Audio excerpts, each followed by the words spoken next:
Psalm 2 is our guide this morning as we walk through Psalms this summer, headed back to John's Gospel in the fall. We'll walk through these first few Psalms of the Psalter. Last week was Psalm 1, this week Psalm 2. Can you guess what next week will be? So I bet you can. Psalm 3 it will be.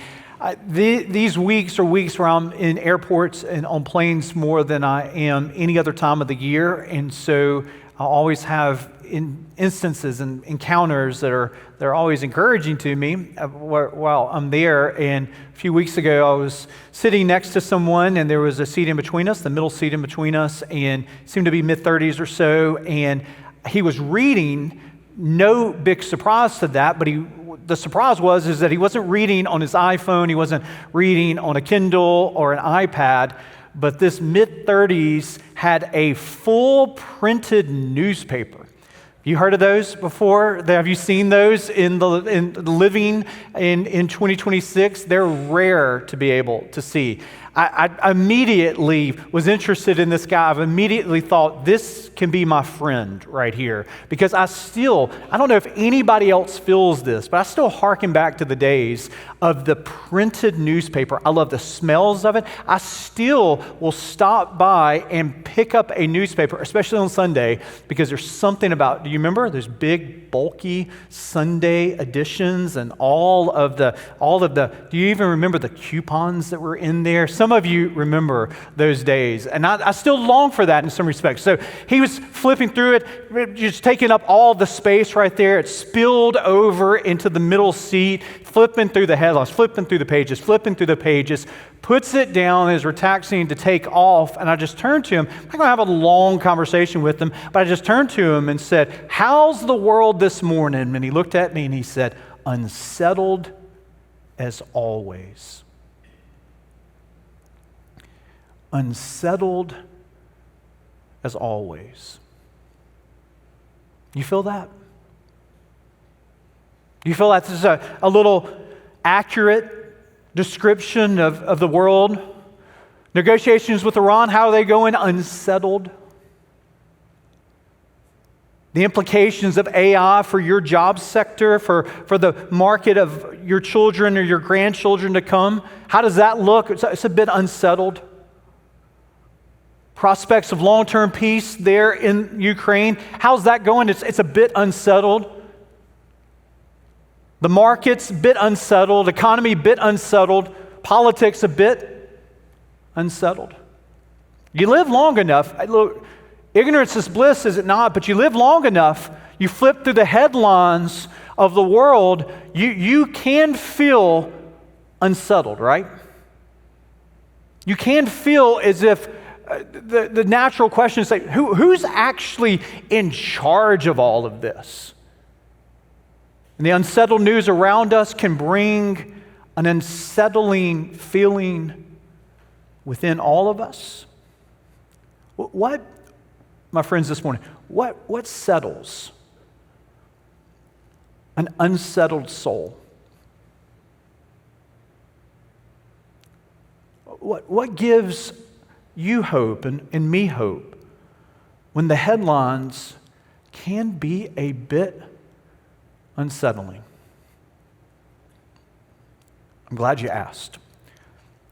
Hear the word of the Lord this morning.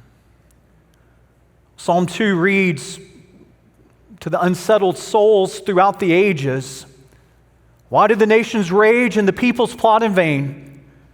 The kings of the earth set themselves, and the rulers take counsel together against the Lord, against his anointed, saying, 'Let us burst their bonds apart and cast away their cords from us.'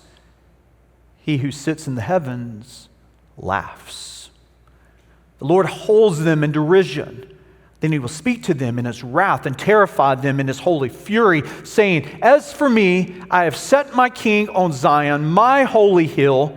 I will tell of the decree. The Lord said to me, you are my son. Today I have begotten you. Ask of me, and I will make the nations your heritage and the ends of the earth your possession. You shall break them with a rod of iron and dash them in pieces like a potter's vessel. Now, therefore, O kings, Be wise. Be warned. O rulers of the earth, serve the Lord with fear and rejoice with trembling. Kiss the Son, lest he be angry. And you perish in the way. For his wrath is quickly kindled. Blessed are all who take refuge in him. This is the word of the Lord to us this morning. It is a word that speaks to every unsettled soul since it has been written. It is a settling psalm in so many ways. It's a reminder of the first 3 verses of the world's persistent rebellion. I mean, do you see that in the opening line here? Why do the nations rage? Why do the peoples plot in vain? Now imagine going back 3,000 years. We're not talking about headlines that you're seeing on the scroll of a cable news station. We're not talking about the headlines of a paper that you're going to read in Apple News today. We're talking about 3,000 years ago, the unsettling headlines that were a part of the world that existed then. In ancient Near Eastern world, you do know that there are a lot of kings that are vying to who's going to be the biggest bully in the neighborhood. Who's going to have the greatest empire? I mean, you can go back to the writing of this psalm, what comes before, what comes after this psalm, and what you have in history is a history of empires that rise and fall. I mean, fill in the blanks. You know these empires: the Assyrian Empire, the Babylonian Empire, the Persian Empire. Fast forward even after the psalm, no doubt, you have Greece, and then you have Rome that ushers us into the King of Kings and the Lord of Lords, who shows up in the pages of human history, Jesus himself. I mean, what do we have in common? We have all of these empires ruled by all of these big and mighty kings who say, I'm going to flex my muscles. I'm going to show who rules and who reigns on earth. And it was a bloody path that those empires paved. You know this. I just remind you in the story of Israel's history, it is a story where nations actually did rage, where violence was every day, where there's conquest and there's oppression and there's bloodshed, and their kings who are ushering in their military might each and every day right there. There are people that are displaced, there are cities that are conquered, and there are armies that are always on the march. That's the headlines that this psalmist would know really, really well. And here we have these kings that are puffing out their chest, flexing their muscles, saying we're the biggest bully in the neighborhood here. And there we have little old Israel, insignificant in the comparison of history here, small, vulnerable, conquered, occupied, eventually exiled here. That, my friends, is a lot of unsettling feelings. Talk about living in uncertain days. They knew what that was about. Nations raging, nations plotting, scheming, convening against the world, against other leaders. No, did you notice in this psalm it says that these nations are raging, these kings are plotting against who? Against the Lord and his capital A anointed. We've got human kings going up against a heavenly throne. We've got the world's powers thrown down the gauntlet at the doorstep of heaven, issuing a challenge, raising their fists in protest to God here. Verse 3, let us burst their bonds apart and cast away their cords from us. You know what these kings are saying? You can't tell me what to do. Heaven's decrees do not make their way into our kingdom's agendas. We're not going to be bound by the will of heaven. We're not going to be bound by the words of heaven. We're not going to be bound by the way of heaven. We're not going to bend our knees to any other king, even if it's the king of the universe. This is the theme of this psalm here. Human kings who are saying, we will not submit to anyone. And it's easy for us to say, well, that was a long time ago. I mean, yeah, there were some brutal empires, brutal kingdoms. But here's the thing. History has a way, in the words of Mark Twain, not always repeating itself, but certainly rhyming. And there's a sense in which every one of us in this room want to have our, lowercase k kingdom. We all want to take the reins of our life. We have this inclination to follow in the footsteps, even if we don't have an army that we can dispatch with our words. We want to reign and we want to rule over our own little kingdom here. We want to say to God just what these kings say to God. By our disposition, by our nature, and by our choice, I've got it. Don't hold me down. Don't tell me what to do. Got 2 kids in college, and it seems just like it's the other day we were putting them in their car seats. All 3 of our boys had this instinct to say to me for years of their life, as I was buckling them into the car seat, buckling harness around the chest,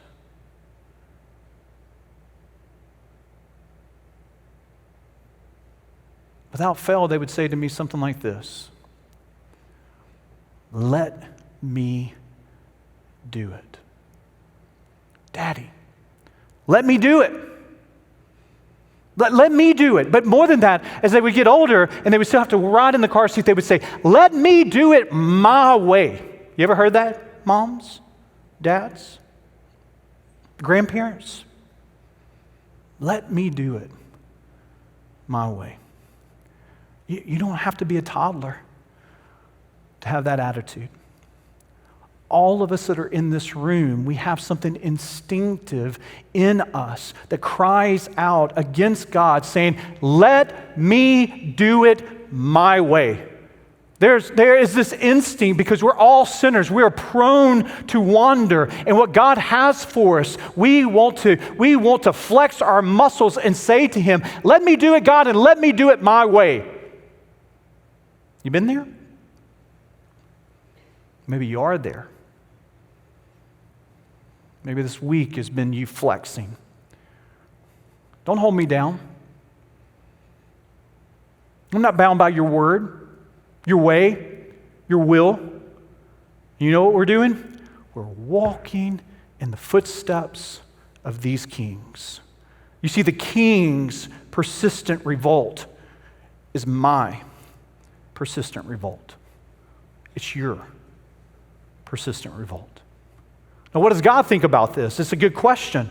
In light of the nature of humanity to go our way, to do our own thing, God looks at that, verse 4 through verse 9, and we see in contrast His secure reign. Verse 4, He who sits in heaven. Do you notice this is one of the only times in the Bible that we have this posture of God? He laughs. The Lord holds them in derision.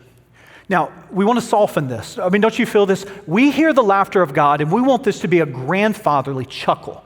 We want to think of this, of sort of a 7-year-old climbing into the ring with Muhammad Ali or Mike Tyson at their height of power, world champion boxers. And we think it's comical, do we not, to be able to see a little 7-year-old, a little 8-year-old. Oh, how cute that is. Look at them swinging. All that they can do is hit the knees right here. But this is not the posture. The Lord laughs, holds them in derision. It's really important for us to understand that this is not a grandfatherly chuckle. This is the Lord scoffing at their futile efforts. This is the Lord laughing at the absurdity of it all. It's interesting when you see the contrast. It goes even further than the laugh. The nations are plotting. The nations are scheming. The kings are flexing their muscles. And do you notice He who sits in heaven? Did you see that? The kings are doing their best. The kings are raising their fists in protest, and God doesn't even get up. The nations are raging, And God doesn't even lift a finger. The kings are saying, let me do it my way. And God still sits on his throne because he is in complete control right here. Notice verse 6. He has set his king on Zion, my holy hill. Notice that God has placed his king upon this world to do his rule. So the nations are rejecting the authority of God, but this doesn't alter God's plan. God has installed an earthly king that's throne is not filled by a primary runoff.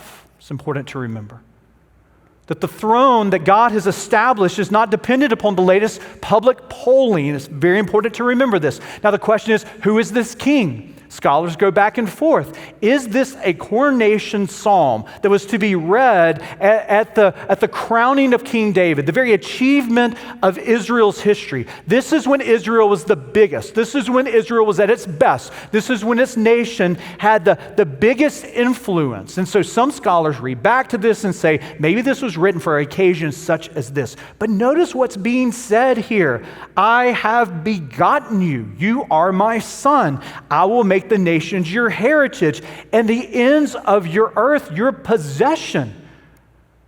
Let's be honest about this. King David's reign was magnificent, the high point of Israel's history, but this isn't describing it. This is not King David here.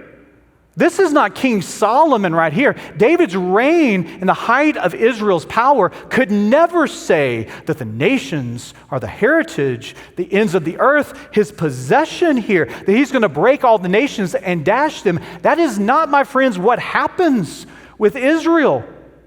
So what's going on? Because this doesn't fit the history of any of Israel's king. This exceeds the magnitude of the description of what actually happened. It's almost like this psalm is bursting the banks of Israel's own history, and it's almost as if the psalm is talking about a king that is greater than King David. It is talking about a king that is greater than King Solomon, because it is talking about a king greater than David or Solomon. You've heard this language before, not just in Psalm 2. You've read through the New Testament, and you've gotten to Jesus' baptism, and there's a narrator from heaven that speaks into this moment and says what? This is my beloved Son with whom I am well pleased.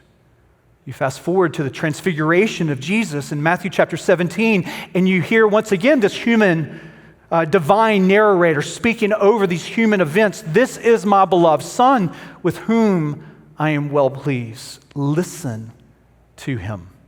Do you see what God the Father is doing here? He's connecting the dots for us.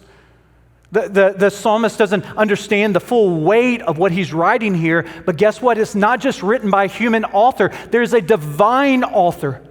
And so the authorship of this psalm is an authorship that points beyond its human David, Solomon reign, and it points us to the reign of the King of Kings and the Lord of Lords. It points us to Jesus' reign. And this king whom God has promised has shown up and walked on this earth and lived a perfect life and died a sacrificial death and was raised on the third day. And what God the Father says as a command is to do what? At the transfiguration of Jesus, listen to him. That guy, listen to. That's my son. That's my begotten. And it's the very thing that these nations are not willing to do.